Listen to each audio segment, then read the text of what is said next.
Welcome back. I'm Rebecca. The official start of spring is just days away, and wedding season is around the corner. So all new for you this morning, I'm sitting down with Kristen Debadts of the Buffalo Wedding Magazine to see what's trending.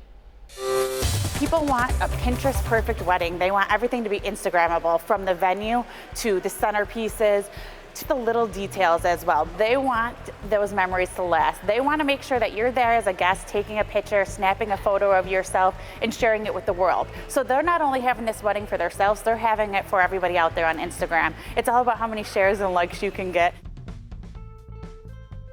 People are cutting down their numbers and spending more on the decor within their venues as well.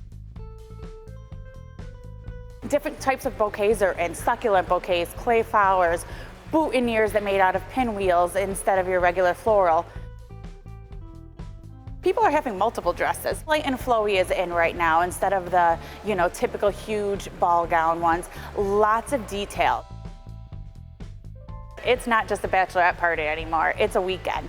So what we're seeing with the trend is to a destination. That doesn't mean that you have to go to Nashville or Vegas or Atlantic City. We have some local destinations too. Niagara Falls, the Finger Lakes is one of the biggest destinations right now for bachelorette parties. They're not just doing a wine tour for the day, they're doing a whole weekend.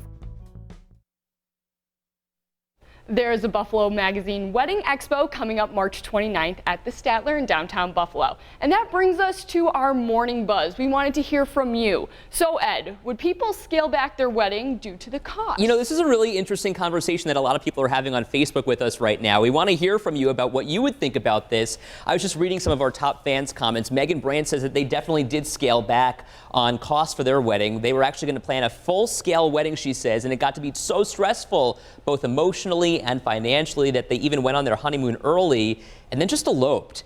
Stacy says, yes, definitely. Karen says, we live in New York State. What do you think? Taking a little bit of a jab at, of course, how much we pay in taxes and whatnot here in New York.